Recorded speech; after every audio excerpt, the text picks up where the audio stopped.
കൂടുമാ മരുപ്പച്ച തേടി തേടി ഉരുകും വേനൽ തീരങ്ങളിൽ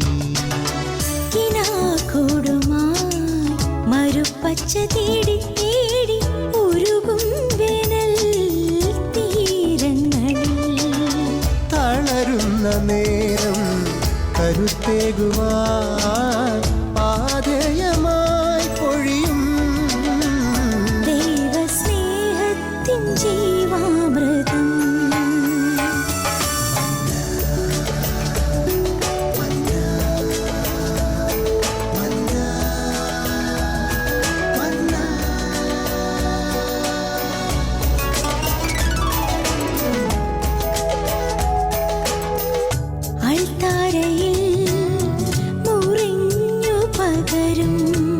ആത്മയുഗത്തിൻ കൃപയായൊഴുകും അൾത്താരയിൽ മുറിഞ്ഞു പകരും ആത്മയുഗത്തിൻ കൃപയായൊഴുകും വിശ്വസ്നേഹത്തിൻ ദൈവാമൃതം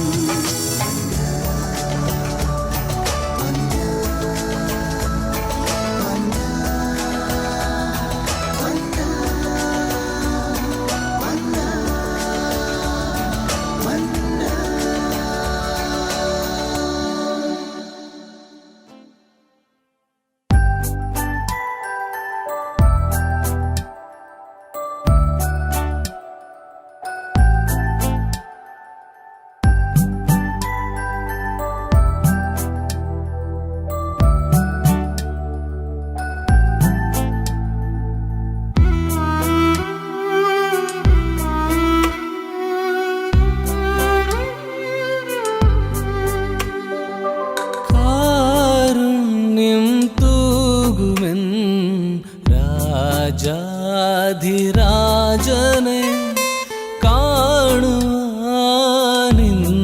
ഞാൻ കാത്തിരിക്കുന്നു കാരുണ്യം തൂകുമെൻ രാജാധിരാജനെ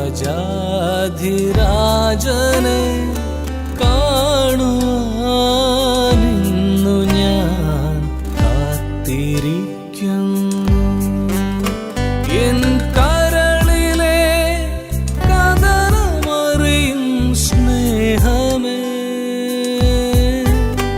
എൻ കരളിലെ കഥനമറിയും സ്നേഹമേ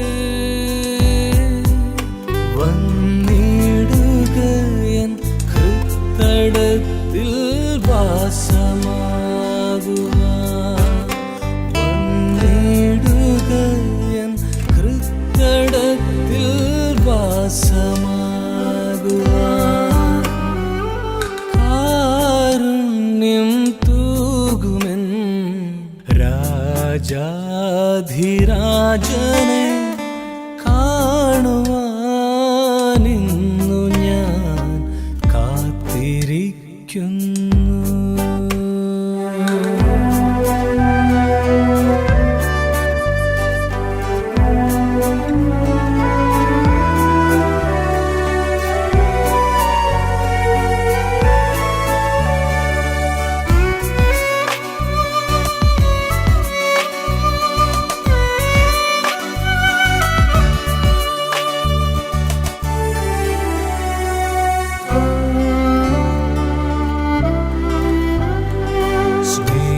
സ്നേഹിതരെല്ലാരും വിട്ടകന്നാലും സ്നേഹമായി നീ കൂടെ വന്നിടണേ സ്നേഹിതരെല്ലാരും വിട്ടകന്നാലും സ്നേഹമായി നീ കൂടെ വന്നിടണേ ഉറ്റവരെല്ലാരും തള്ളിക്കളയുമ്പോൾ താങ്ങായി തണലായി വന്നിടണേ ഉറ്റവരെല്ലാരും തള്ളിക്കളയുമ്പോൾ താങ്ങായി തണലായി വന്നിടണേ ഈശോ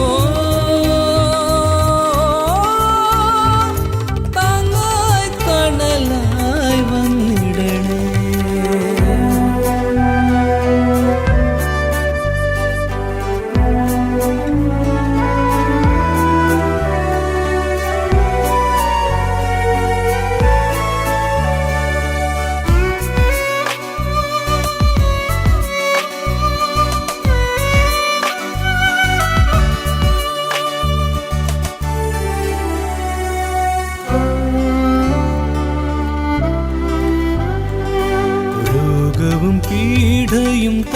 കാത്തിടും നാളിൽ നിൻ തിരുരുധിരം ഒഴുക്കിടണേ. രോഗവും പീഡയും തളർത്തിടും നാളിൽ നിൻ തിരുരുധിരം ഒഴുക്കിടണേ. ക്രൂശിലെ യാഗവൻ ശക്തിയായി മാറുമ്പോൾ നിന്നിൽ ഞാൻ ഒന്നായി തീർന്നിടട്ടെ. ക്രൂശിലെ യാഗവൻ ശക്തിയായി മാറുമ്പോൾ നിന്നിൽ ഞാൻ ഒന്നായി തീർന്നിടട്ടെ. ഈശോ നിന്നിൽ ഞാൻ ഒന്നായി തീർന്നിടട്ടെ.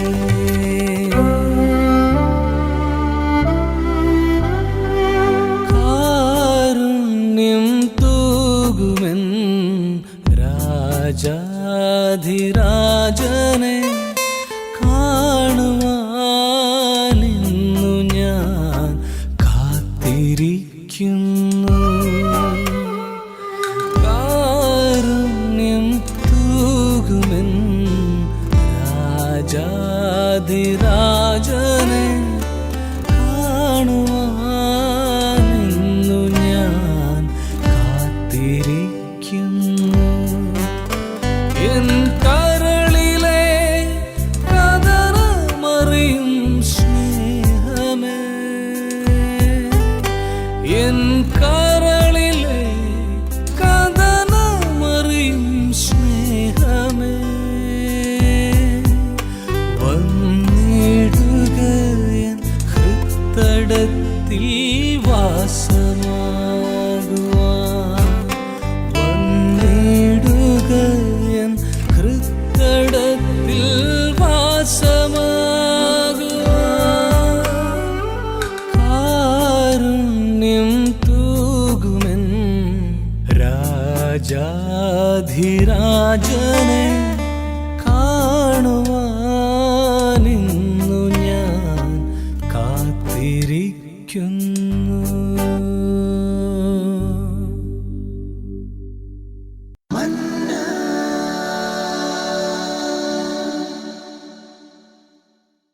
ഹല്ലേലൂയ. എഫേസ്യസ് 1:7 പറയുന്നു, അവിടുത്തെ കൃപയുടെ സമൃദ്ധിക്കൊത്ത് ക്രിസ്തുവിൽ പാപമോചനവും അവൻ്റെ രക്തം വഴി രക്ഷയും കൈവന്നിരിക്കുന്നു. ഈശോയിൽ ഏറ്റവും പ്രിയപ്പെട്ടവരെ, ഗെത്സമനിൽ വെളിപ്പെട്ടത് കാൽവരിയിൽ നിറവേറി.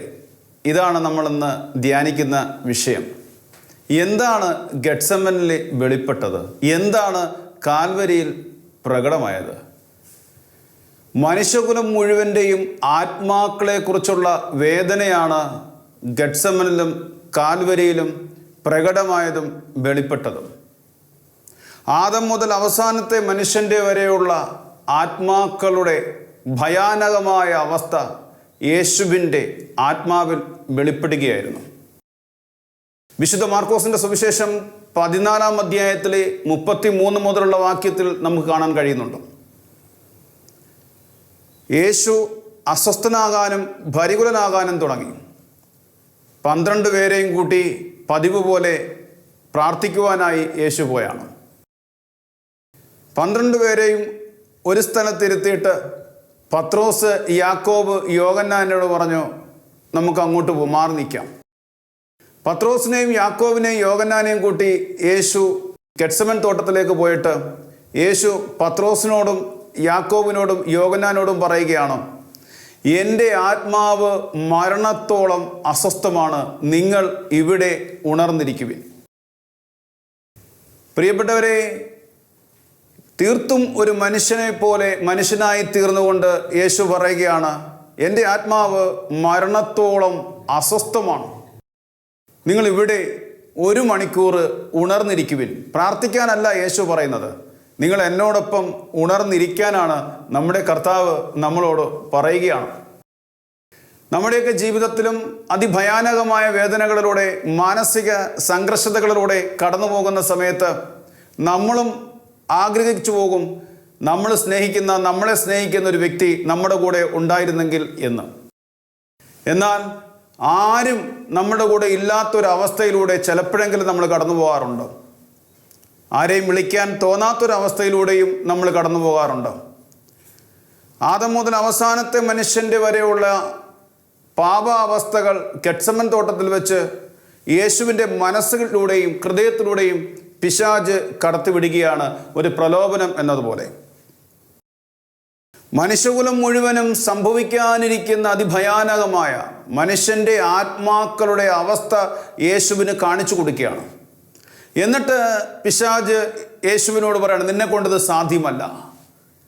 യേശു പ്രാർത്ഥിക്കുന്നത് ഇങ്ങനെയാണ്, പിതാവേ, കഴിയുമെങ്കിൽ ഈ മണിക്കൂർ കടന്നു പോകട്ടെ, എന്നിൽ നിന്നും എടുത്തു മാറ്റണമേ എന്നാണ് യേശു പറയുന്നത്.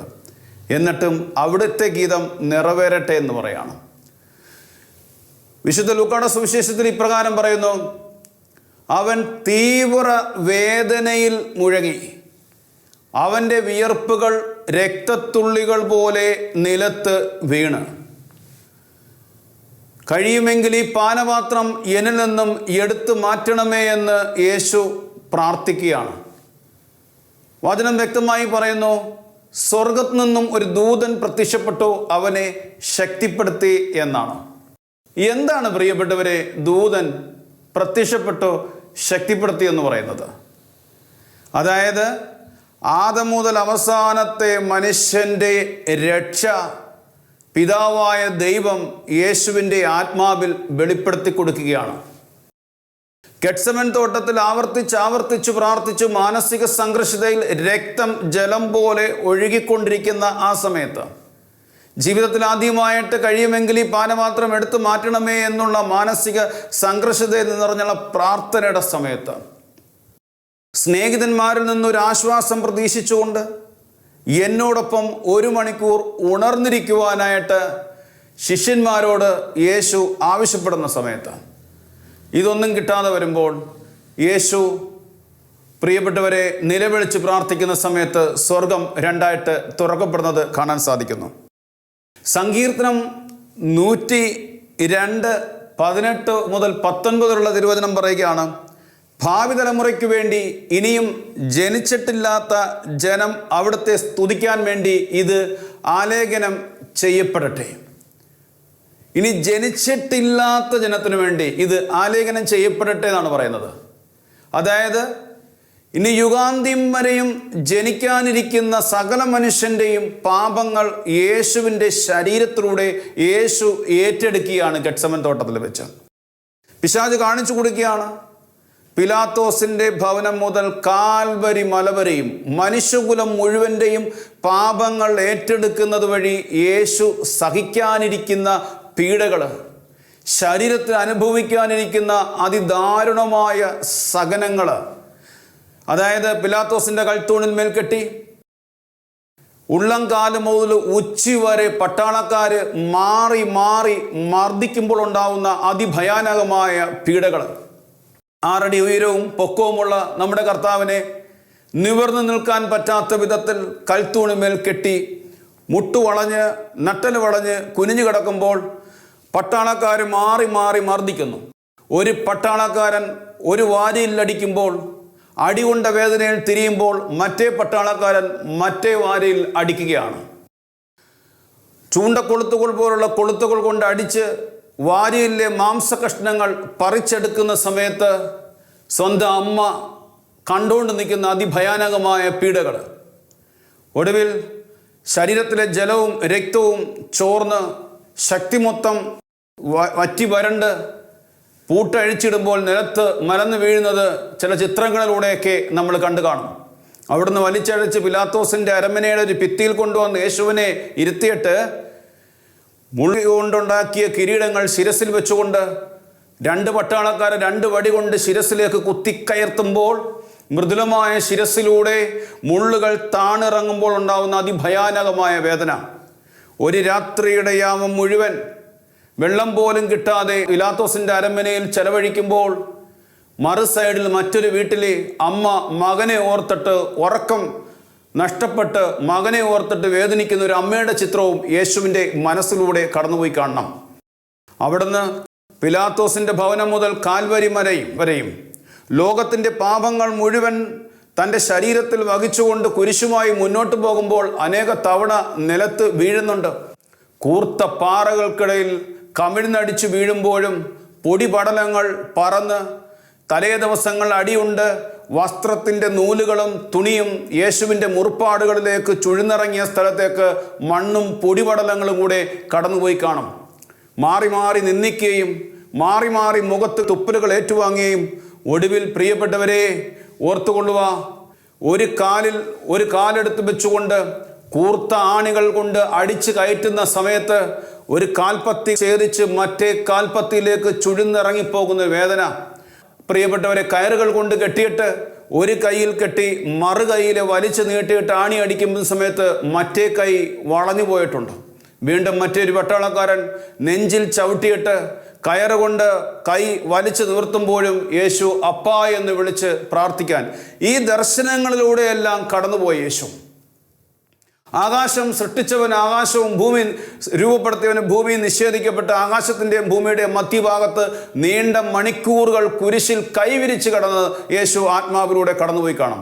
മനുഷ്യകുലം മുഴുവൻ്റെ രക്ഷയ്ക്ക് വേണ്ടി യേശു അനുഭവിക്കാനിരിക്കുന്ന പീഡകൾ ഒരു സൈഡിൽ യേശു കാണുകയായിരുന്നു ഗെത്സമനിൽ വെച്ചു. മറു സൈഡിൽ ലോകം മുഴുവൻ്റെയും ആത്മാക്കൾക്ക് വേണ്ടി പിശാച് ബലവേഷുന്ന, പാവമൂലം നശിച്ചു പോകുന്ന ഒരു ആത്മാവിൻ്റെ വില യേശുവിൻ്റെ ആത്മാവിൽ അനുഭവപ്പെട്ടപ്പോൾ ഗെത്സമൻ തോട്ടത്തിലെ പ്രിയപ്പെട്ടവരെ യേശു ആത്മാവിൽ നിറഞ്ഞ് നിലവിളിച്ചപ്പോൾ ഒടുവിൽ രക്തം പോലും ജലം പോലെ ഒഴുകി നിലത്ത് വീണു. ആ സമയത്താണ് സ്വർഗം തുറക്കപ്പെടുന്നതും ആത്മാവ്, പ്രിയപ്പെട്ടവരെ, ദൈവത്തിൻ്റെ ദൂതൻ ആത്മാവിൽ ശക്തി കൊടുക്കുകയും ചെയ്യുന്നത്. അവിടെയാണ് ഇതാ അങ്ങയുടെ ഗീതം നിറവേറട്ടെ എന്ന് പറഞ്ഞുകൊണ്ട് യേശു ഒരു സമ്പൂർണമായ സമർപ്പണം നടത്തുന്നു. എന്താണ് പ്രിയപ്പെട്ടവരെ? സ്വർഗത്തിൽ നിന്നും ശക്തി ഇറങ്ങി ദൈവത്തിൻ്റെ ദൂതൻ യേശുവിന് കൊടുത്തൊരു ദർശനം എന്താണ്? യേശു പിലാത്തോസിൻ്റെ ഭവനം മുതൽ കാൽവരി വരെയും കടന്നുപോയി 3 ആണിമേൽ തൂങ്ങി കുരിശ് മരണത്തിലൂടെ യേശുവിൽ വിശ്വസിക്കാനിരിക്കുന്ന വലിയൊരു സമൂഹം, കോടാനുകോടി ആത്മാക്കൾ യേശുവിൻ്റെ കുരിശുമരണത്തിലൂടെ സൗജന്യമായി രക്ഷിക്കപ്പെടുന്ന ഒരു ദർശനം യേശുവിന് ഗെത്സമൻ തോട്ടത്തിൽ വെളിപ്പെടുകയാണ്. അത് യെശയ്യാ പ്രവാചകനാണ് രേഖപ്പെടുത്തിയിരിക്കുന്നത്. അവൻ പാപപരിഹാര ബലിയായി തന്നെ സമർപ്പിച്ചപ്പോൾ തൻ്റെ സന്തതി പരമ്പര ദീർഘായുസ് പ്രാപിക്കുമെന്ന് അവിടുന്ന് കണ്ടു. ഹല്ലേലൂയ. അതായത് പാപപരിഹാര ബലിയായി യേശു തന്നെ സമർപ്പിച്ചത് ഗെത്സമൻ തോട്ടത്തിലാണ്. യെശയ്യാ പ്രവാചകന് വെളിപ്പെട്ട് കിട്ടിയ രഹസ്യമാണത്. ഗെത്സമൻ തോട്ടത്തിൽ യേശുവിൻ്റെ ഒരു പിശാചിൻ്റെ പ്രലോഭനവുമായിട്ടൊരു മൽപ്പിടുത്തത്തിലൂടെ കടന്നുപോയ സമയങ്ങൾ, അവിടെ തനിക്കിത് സാധ്യമല്ല എന്ന മനുഷ്യനെന്ന തലത്തിലേക്ക് യേശു ഇറങ്ങി വന്നപ്പോൾ യേശുവിന് തോന്നിയപ്പോൾ യേശുവിന് ഒരു വെളിപ്പെടുത്തൽ സ്വർഗം കൊടുക്കുകയാണ്. ലൂക്കാ സുവിശേഷത്തിൽ 22-ാം അധ്യായം 43 മുതലുള്ള തിരുവചനത്തിൽ പറയുകയാണ്, അവൻ തീവ്രവേദനയിൽ മുഴങ്ങി എന്നാണ് പറയുന്നത്. എന്നിട്ട് പറയുന്നത് അവൻ തീഷ്ണമായി പ്രാർത്ഥിച്ചു. അവൻ്റെ വിയർപ്പ് രക്തത്തുള്ളികൾ പോലെ നിലത്ത് വീണു. അപ്പോൾ അവനെ ശക്തിപ്പെടുത്താൻ സ്വർഗത്തിൽ നിന്നും ഒരു ദൂതൻ പ്രത്യക്ഷപ്പെട്ടു. എന്താണ് കർത്താവിന് കിട്ടിയ ശക്തി? യേശുക്രിസ്തുവിൻ്റെ പീഡാസഹനത്തിലൂടെയും കുരിശുമരണത്തിലൂടെയും ഞാനും ഇത് കേൾക്കുന്ന നിങ്ങളും സൗജന്യമായി നിത്യ സൗഭാഗ്യത്തിലേക്ക് എത്തുന്നതായി കർത്താവ് കണ്ടു. പിന്നീട് ചരിത്രം നോക്കുകയാണെങ്കിൽ നിശബ്ദമായി കടന്നു പോകുന്ന കർത്താവിനെയാണ്. പിന്നീട് ഗെത്സമൻ തോട്ടത്തിൽ നിന്ന് ഇറങ്ങി വരുമ്പോൾ പട്ടാളക്കാർ അവനെ പിടിക്കുന്നത് നമുക്കെല്ലാവർക്കും അറിയാവുന്നതാണ്. മനുഷ്യന് സങ്കല്പിക്കാൻ പറ്റാത്ത വിധത്തിലുള്ള പീഡാസഹനങ്ങളിലൂടെ ഈശോ കടന്നു പോകുന്നു. ശരീരം മൊത്തം പൊട്ടിപ്പൊളിഞ്ഞു. ഉള്ളംകാലം മുതൽ ഉച്ചവരെ രക്തം വാർന്നൊഴുങ്ങി. പിലാത്തോസിൻ്റെ മുമ്പിൽ യേശു നിൽക്കുമ്പോൾ പിലാത്തോസ് പല ചോദ്യങ്ങളും ചോദിക്കുകയാണ്. യേശു മറുപടി ഒന്നും പറയുന്നില്ല. യേശുവിൻ്റെ ശരീരം മുഴുവൻ രക്തത്താൽ കുളിച്ചു നിൽക്കുമ്പോഴും പിലാത്തോസ് ഒരു കാഴ്ച കണ്ടു. യേശുവിൻ്റെ മുഖത്ത് നിറഞ്ഞു നിൽക്കുന്ന ശാന്തത, യേശുവിൻ്റെ ഹൃദയത്തിലുണ്ടായിരുന്ന ശാന്തത മുഴുവൻ യേശുവിൻ്റെ മുഖത്ത് പ്രതിഫലിച്ചു. പിലാത്തോസ് വിളിച്ചു പറഞ്ഞ്, ഇതാ മനുഷ്യൻ. യേശുവിൻ്റെ ഹൃദയത്തിലെ ആ ശാന്തത എന്തിനായിരുന്നു? ആ പീഡാസഹനത്തിലൂടെയും ആ കുരിശുമരണത്തിലൂടെയും എന്നെയും നിങ്ങളെയും വീണ്ടെടുക്കുന്നതിലുള്ള ആനന്ദമായിരുന്നു. അതുകൊണ്ട് തന്നെയല്ലേ പിലാത്തോസിന്റെ ഭവനം മുതൽ കാൽവരിയിലേക്കുള്ള യാത്രയുടെ മധ്യത്തിൽ വെച്ച് ജെറുസലേമിന്റെ തെരുവീതിയിലേക്ക് യേശു എത്തുന്ന സമയത്ത് ഒരു കൂട്ടം സ്ത്രീകൾ യേശുവിൻ്റെ പീഡാസഹനത്തെ ഓർത്ത് സഹിക്കാൻ പറ്റാതെ ചങ്കുപൊട്ടിക്കരയുമ്പോൾ യേശു നിശബ്ദമായി നിന്നുകൊണ്ട് ഇപ്രകാരം പറയുന്നു, നിങ്ങൾ എന്നെ ഓർത്ത് കരയാതെ നിങ്ങളെയും നിങ്ങളുടെ മക്കളെയും ഓർത്ത് കരയുവിൻ. നിങ്ങളെയും നിങ്ങളുടെ മക്കളുടെയും പാപത്തിൻ്റെ ഭയാനകമായ അവസ്ഥയാണ് ഞാൻ ഈ അനുഭവിക്കുന്ന പീഡാസഹനം. ഈ പീഡാസഹനത്തിലൂടെയാണ് നിങ്ങൾക്കും നിങ്ങളുടെ മക്കൾക്കും ഉണ്ടാവുന്ന രക്ഷ. പ്രിയപ്പെട്ടവരെ, അതാണ് ഗെത്സമനിൽ വെളിപ്പെട്ടത്. ഈ കഴിഞ്ഞ ദിവസങ്ങളെല്ലാം പരിശുദ്ധാത്മാവിൽ ചിന്തിച്ചപ്പോഴത്തേനും യേശുവിൻ്റെ ഹൃദയത്തിലുണ്ടായിരുന്ന വേദന എന്ന് പറഞ്ഞാൽ യേശുവിനെ അറിയാതെ മരിച്ച് നിത്യനാശത്തിലേക്ക് പോകുന്ന വലിയൊരു സമൂഹത്തിലെ ഓരോ വ്യക്തിയുടെ ആത്മാവിനെ ഓർത്ത് അനുഭവപ്പെട്ടതാണ് ഗെത്സമനിലെ യേശുവിൻ്റെ നിലവിളി. അതായത് ആദം മുതൽ അവസാനത്തെ മനുഷ്യൻ്റെ വരെയുള്ള ഭയാനകമായ അവസ്ഥ യേശുവിന് ഗെത്സമനിൽ അനുഭവപ്പെട്ടു. അത് സത്യം തന്നെയാണ്. സങ്കീർത്തകൻ്റെ പുസ്തകത്തിൽ 102:19 പറയാണ്, തടവുകാരുടെ ഞെരുക്കം അവൻ കേൾക്കുന്നു. തടവുകാരുടെ ഞെരുക്കം. മത്തായിയുടെ സുവിശേഷത്തിൽ 27-ാം അധ്യായത്തിൽ 50 മുതലുള്ള തിരുവചനത്തിൽ കേട്ടിട്ടില്ലേ? അവൻ ഒച്ചത്തിൽ നിലവിളിച്ചുകൊണ്ട് ജീവൻ വെടിഞ്ഞപ്പോൾ പാറകൾ പിടർന്നു, ശവക്കുടീരങ്ങൾ തുറക്കപ്പെട്ടു, മരിച്ചവരുടെ ശരീരങ്ങൾ ഉയർത്തെഴുന്നേറ്റു, ഗ്രാമങ്ങളിൽ പ്രത്യക്ഷപ്പെട്ടുകൊണ്ട് വിശ്വാസരാഹിത്യത്തിൽ കഴിഞ്ഞിരുന്നവരെ മുന്നറിയിപ്പ് നൽകിയിട്ട് അവർ സ്വർഗത്തിലേക്ക് പോയി. യേശുവിൻ്റെ കുരിശു മരണത്തിലൂടെ രക്ഷിക്കപ്പെടാനിരുന്ന കോടാനകോടി ആത്മാക്കൾ തടവറയിലായിരുന്നു. സങ്കീർത്തകൻ അതാണ് പറഞ്ഞത്, തടവുകാരുടെ ഞെരുക്കം അവൻ കേട്ടു. മരണത്തിന് വിധിക്കപ്പെട്ടവരെ സ്വതന്ത്രനാക്കാൻ വേണ്ടി അവിടുന്ന് തൻ്റെ വിശുദ്ധ മന്ദിരത്തിൽ നിന്നും താഴേക്ക് നോക്കി. സ്വർഗത്തിൽ നിന്നും കർത്താവ് ഭൂമിയിലേക്ക് നോക്കി എന്നാണ്. കാൽവരിയിൽ കിടന്നുകൊണ്ട് ഇഞ്ചിഞ്ചായി പിടഞ്ഞ് മരിക്കാൻ നേരത്ത്, പ്രിയപ്പെട്ടവരെ, മരിക്കുന്നതിന് മുമ്പ് യേശു കുരിശിൽ നിന്നും താഴേക്ക് നോക്കുന്ന സമയത്ത് താൻ സ്നേഹിച്ച ശിഷ്യനും തൻ്റെ അമ്മയും നിൽക്കുന്നതായി കണ്ടു. പ്രിയപ്പെട്ടവരെ, അവൻ താഴേക്ക് നോക്കി എന്നാണ് പറയുന്നത്. രണ്ടാമത്തെ യേശുവിൻ്റെ ഏറ്റവും വലിയ വേദന എന്ന് പറയുന്നത് യേശുവിനെ അറിയാതെ പോയി നിത്യനാശത്തിലേക്ക് പോയ ആത്മാക്കളേക്കാൾ വലിയ വേദനയായിരുന്നു. തിരഞ്ഞെടുക്കപ്പെട്ടവരെ കുറിച്ചുള്ള വേദന യേശുവിൻ്റെത്. അതാണ് പത്രോസിനെയും യാക്കോബിനെയും യോഹന്നാനെയും തനിച്ചു കൂട്ടിക്കൊണ്ടുപോയിട്ട് നിങ്ങളിവിടെ ഉണർന്നിരിക്കുവിൻ. സുവിശേഷത്തിൽ ഉടനീളം പറയുന്നത് ഇങ്ങനെ, പ്രലോഭനത്തിൽ അകപ്പെടാതിരിക്കാൻ നിങ്ങൾ പ്രാർത്ഥിക്കുവിൻ. യേശുവിനെ അനുഭവിച്ചിട്ട് അറിഞ്ഞിട്ട് തിരഞ്ഞെടുത്തിട്ട് നശിച്ചു പോകാൻ പോകുന്ന ഒരു ആത്മാവിനെ കുറിച്ചുള്ള യേശുവിൻ്റെ വേദന സങ്കല്പിക്കാൻ പറ്റുന്നതിനേക്കാൾ അപ്പുറത്താണ്. അത് യൂദാസിനെ കുറിച്ച് കാണിക്കുന്നുണ്ട്. 3-4 തവണ അന്ത്യത്താഴം മുതൽ ഇങ്ങോട്ട് ആരും മനസ്സിലാക്കാത്ത വിധത്തിൽ, ആരും കേൾക്കാത്ത വിധത്തിൽ യൂദാസിനെ തിരുത്താൻ ശ്രമിക്കുന്ന കർത്താവിനെയാണ് കാണാൻ കഴിയുന്നത്. യൂദാസിന് മാത്രം മനസ്സിലാവുന്ന ഭാഷയിൽ യൂദാസിനോട് പറയുന്നുണ്ട്, യൂദാസേ, നീയാണ് എന്നെ ഒറ്റിക്കൊടുക്കാൻ പോകുന്നത്. കാരണം നിങ്ങളിൽ ഒരുവൻ എന്നെ ഒറ്റിക്കൊടുക്കുമെന്ന് ഈശോ പറയുന്ന സമയത്ത് യൂദാസ് ചോദിക്കുന്നുണ്ട്, ഗുരു, അത് ഞാൻ തന്നെയാണോ? കർത്താവ് പറഞ്ഞു, നീ അത് പറഞ്ഞു കഴിഞ്ഞു. സാധാരണ ഏതൊരു മനുഷ്യനാണെങ്കിലും പെട്ടെന്ന് മനസ്സിലാക്കിയിട്ട് അതിൽ നിന്നും പിന്മാറാം. എന്നാൽ യൂദാസ് പിന്മാറാൻ ശ്രമിക്കുന്നില്ല. കാല് കഴുകുന്ന അന്ത്യത്താഴ വേളയിൽ യൂദാസിൻ്റെ കാല് കഴുകുന്ന സമയത്ത് ആൻ കാതറിൻ എമർച്ചന് വെളിപ്പെടുത്തി കൊടുത്ത പീഡാനുഭവ രംഗത്തിൽ ഇപ്രകാരമാണ് യൂദാസിൻ്റെ ചെവിയിൽ പറയുന്നത്, യൂദാസെ, നീ പിന്മാറണം. നീ ചെയ്യാൻ പോകുന്നത് അതിഭയാനകമായ കാര്യമാണ്. യൂദാസ് ഒറ്റിക്കൊടുത്തില്ലെങ്കിൽ പോലും തിരുവെഴുത്ത് പ്രകാരം കർത്താവിൻ്റെ കുരിശുമരണം നടന്നിരിക്കും. യൂദാസിൻ്റെ ആത്മാവും യേശുവിന് ഏറ്റവും വിലപ്പെട്ടതായിരുന്നു, പ്രിയപ്പെട്ടവരെ. കാരണം കർത്താവാണ് നമ്മളെ പഠിപ്പിച്ചത്, ഈ ചെറിയവരിൽ ഒരുവൻ പോലും നശിച്ചു പോകാൻ എൻ്റെ സ്വർഗസ്ഥനായ പിതാവ് ആഗ്രഹിക്കുന്നില്ല എന്ന് കർത്താവ് പറഞ്ഞു. എങ്കിൽ ആ ചെറിയവരിൽ ഒരുവനെങ്കിലും യൂദാസിൻ്റെ ആത്മാവും യേശുവിന് ഏറ്റവും വിലപ്പെട്ടതായിരുന്നു. യൂദാസിനെ പല തവണ കർത്താവ് തിരുത്താൻ അവസരം കൊടുക്കുകയാണ്.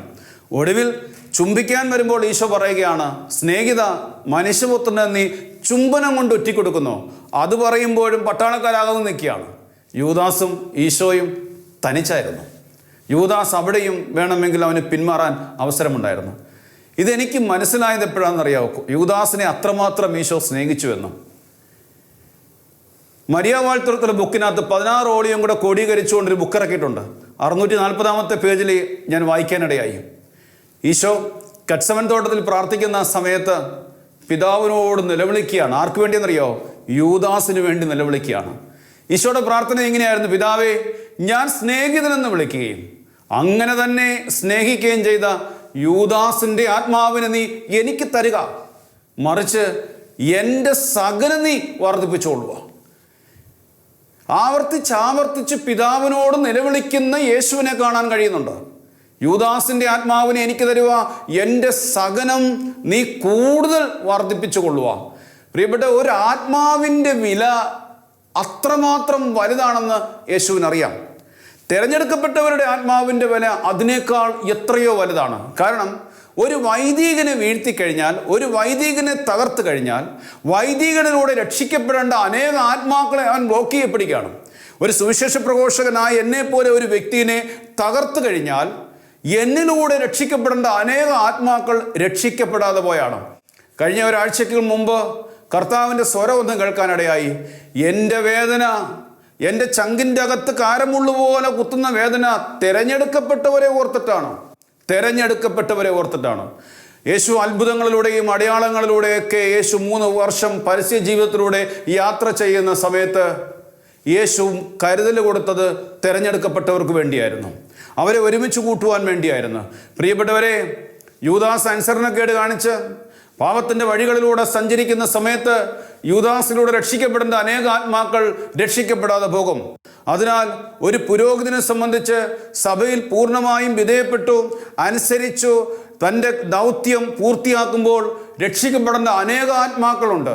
സഭയ്ക്ക് വിധേയപ്പെടാതെ സഭയോട് മറുതലിക്കുന്ന ഒരു പുരോഹിതനെ വീഴ്ത്തിയാണുവെങ്കിൽ, പുരോഹിതനെ ദൗത്യത്തിൽ നിന്നും പിന്തിരിപ്പിക്കുകയാണെങ്കിൽ ആ പുരോഹിതനിലൂടെ രക്ഷിക്കപ്പെടേണ്ട അനേക ആത്മാക്കൾ രക്ഷിക്കപ്പെടാതെ പോയാണ്.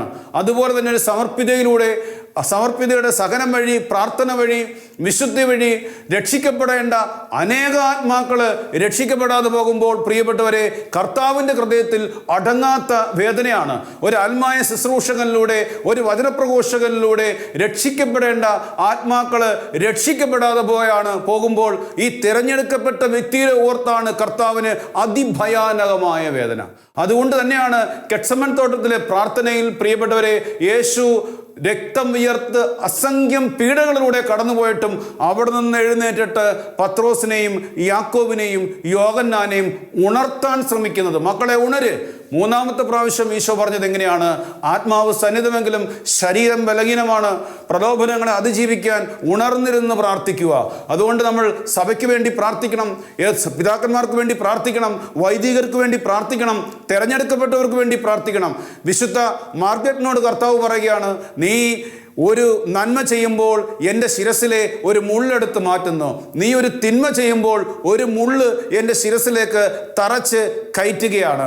പ്രിയപ്പെട്ട ദൈവജനമേ, അതുകൊണ്ട് ഓർത്തുകൊള്ളുക, നമ്മൾ നിരന്തരം ശ്രദ്ധാലുവായിരിക്കണം.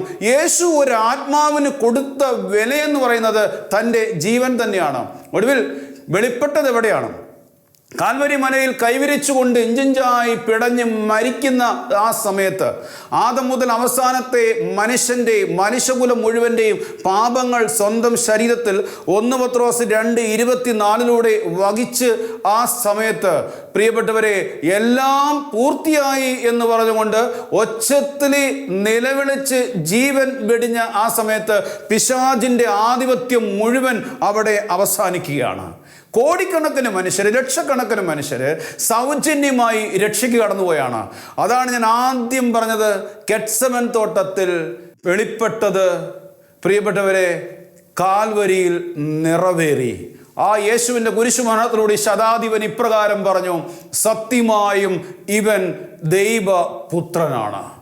ഒടുവിൽ യേശു മരിച്ചു കിടന്നപ്പോൾ ഒരു കണ്ണിന് കാഴ്ചയില്ലാത്ത ഒരു മനുഷ്യൻ ചങ്കിനകത്ത് യേശുവിൻ്റെ ചങ്കിലിട്ട് കുത്തിപ്പോൾ അവസാനത്തുള്ളി ചോരയും ആ കണ്ണിന് കാഴ്ച നൽകിയിട്ട് അവനെ സ്വന്തം ഹൃദയത്തോട് ചേർത്ത് വെച്ചു. അവൻ മുട്ടുകുത്തി യേശുവിനെ സ്വീകരിച്ചു.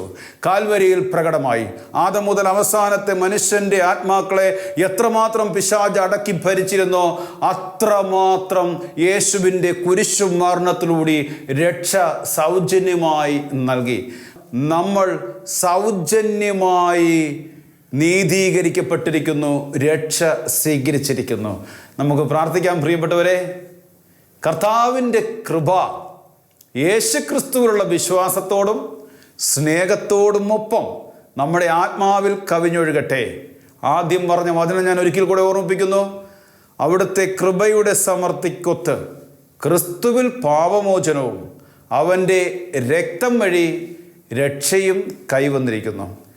ഗെത്സമൻ തോട്ടത്തിൽ വെളിപ്പെട്ടത് കാൽവരിയിൽ നിറവേറി. പരിശുദ്ധാത്മാവായ ദൈവമേ, യേശുവിൻ്റെ പീഡാസഹനത്തിലൂടെയും കുരിശു മരണത്തിലൂടെയും വീണ്ടെടുത്തതിനെ ഓർത്ത് നന്ദി പറഞ്ഞു പ്രാർത്ഥിക്കുന്നു. പാപത്തിൻ്റെ ചെളിക്കുഴിയിൽ കിടന്ന എന്നെയും ലോകം മുഴുവനെയും പിശാചടക്കി ഭരിച്ച ആത്മാക്കളെ അങ്ങ് സൗജന്യമായി വീണ്ടെടുത്തതിനെ ഓർത്ത് നന്ദി പറയുന്നു. ആമേൻ. കുരിശ് രക്ഷയുടെ അടയാളമാണ്. സ്നേഹത്തിൻ്റെയും പങ്കുവെക്കലിൻ്റെയും മഹത്തായ അനുഭവം. ആ വലിയ രക്ഷയുടെ സാന്നിധ്യം നമ്മുടെ ജീവിതത്തെ സമ്പൂർണ്ണമാക്കട്ടെ. ഏവർക്കും ക്രിസ്തു സ്നേഹവും സമാധാനവും നേരുന്നു. പ്രാർത്ഥനയിൽ നമുക്ക് പരസ്പരം ഓർമ്മിക്കാം. നിങ്ങളുടെ അഭിപ്രായങ്ങളും നിർദ്ദേശങ്ങളും ഞങ്ങളെ അറിയിക്കാൻ മറക്കരുത്. eldroyvision.uae@gmail.com. വിശ്വസ്നേഹത്തിൻ്റെ അമൃതം